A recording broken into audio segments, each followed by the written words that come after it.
semuanya, kembali lagi dengan saya Rosalia dengan NPM A1E021006 dalam matkul pengelolaan pendidikan dengan dosen pengampu Bapak Dr. Muhammad Kristiawan, MPD. Pada kesempatan kali ini, kita akan membahas tentang konsep manajemen pendidikan tingkat sekolah dasar. Yang pertama, pengertian manajemen sekolah dasar. Apa sih manajemen sekolah dasar itu?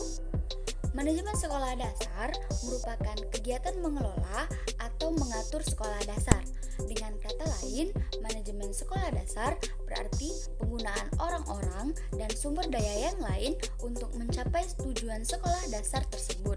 Di sekolah dasar, kepala sekolah sebagai sumber daya finansial untuk memenuhi tujuan sekolah yang telah ditetapkan.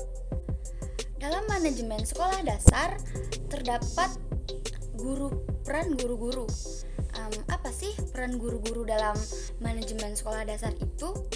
Peran yang pertama yaitu bekerja sama dengan kepala sekolah dan guru-guru yang lain dalam persiapan dan pengembangan pengajaran, bahan ajar, program, metode, dan penilaian. Yang kedua, berpartisipasi dalam pertemuan yang berhubungan dengan kurikulum sekolah atau administrasi serta organisasi sekolah. Yang ketiga, berkontribusi pada seleksi pengembangan profesional dari guru yang lain. Yang keempat, mengkoordinasikan atau mengelola pekerjaan guru-guru yang lain. Yang kelima, melakukan pengelolaan kegiatan yang berhubungan dengan kurikulum dan partisipasi pada bagian yang dibutuhkan di dalam review dan pengembangan fungsi sekolah.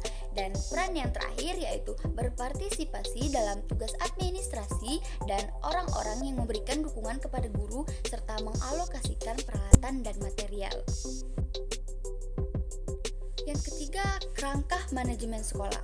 Tentu saja manajemen sekolah memiliki dasar untuk mencapai tujuan manajemen sekolah dasar tersebut.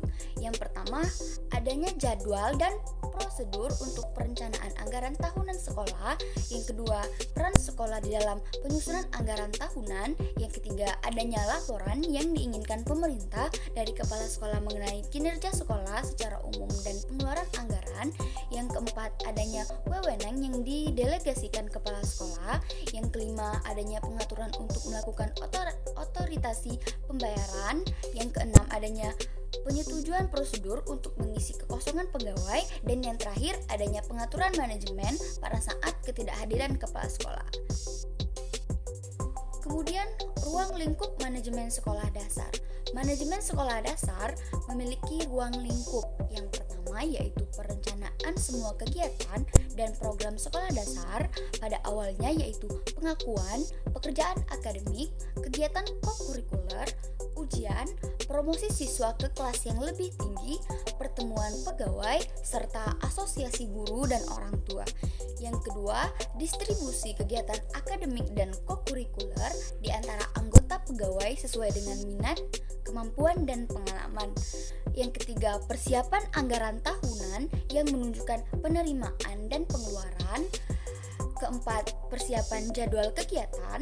Kelima, penyediaan pegawai. Keenam, penyediaan peralatan dan furniture termasuk pembelian, pemeliharaan, serta perbaikan. Kemudian penyediaan buku untuk perpustakaan sekolah termasuk pembelian dan pemeliharaan. Selanjutnya organisasi kegiatan kokurikuler. Selanjutnya pemeliharaan catatan, pengawasan kelas secara reguler, pengaturan ujian setiap bulan, setiap semester serta setiap tahun. Dan yang terakhir, promosi siswa ke kelas yang lebih tinggi serta koordinasi pekerjaan guru dan lain-lain. Selanjutnya, sekolah dasar yang efektif. Bagaimana sih sekolah dasar yang efektif itu? Tentu saja sekolah dasar yang efektif itu yang pertama memiliki kepemimpinan kepala sekolah yang memiliki tujuan, terdapat keterlibatan kepala sekolah, terdapat konsistensi, keberlanjutan serta kemajuan di dalam kegiatan pengajaran, terdapat pendekatan pembelajaran yang terstruktur, terdapat pengajaran yang menantang serta intelektual, terdapat lingkungan yang berpusat pada kegiatan pekerjaan dan iklim kerja yang positif, terdapat tugas yang terdefinisi secara jelas, terdapat komunikasi yang baik antara guru dan siswa, terdapat catatan tertulis, keterlibatan orang tua dan masyarakat, serta terdapat pekerjaan yang ditujukan dan bernilai.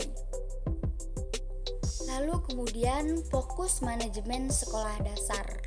Manajemen sekolah dasar memiliki fokus yang ingin dicapai, yaitu memberikan bekal kemampuan dasar kepada siswa untuk mengembangkan kehidupannya sebagai pribadi, anggota masyarakat, warga negara, dan anggota umat manusia, serta mempersiapkan siswa untuk mengikuti pendidikan menengah. Kemudian yang terakhir yaitu penerapan manajemen pendidikan sekolah dasar. Manajemen pendidikan sekolah dasar yang diterapkan di sekolah dasar, penerapannya yaitu yang pertama, pengembangan dan perbaikan kurikulum berbasis kompetensi, memperhatikan kondisi kebutuhan siswa dan masyarakat, sistem evaluasi yang ada hendaknya dirancang dengan berbasis keahlian peserta didik, perbaikan sarana-prasarana pendidikan, pengembangan dan ketersediaan bahan ajar, serta yang terakhir, menambah intensitas pelaksanaan pelatihan atau training bagi pendidik dan tenaga kependidikan. Itulah materi yang dapat saya sampaikan, semoga dapat bermanfaat bagi kita semua. Terima kasih. Wassalamualaikum warahmatullahi wabarakatuh. Dadah.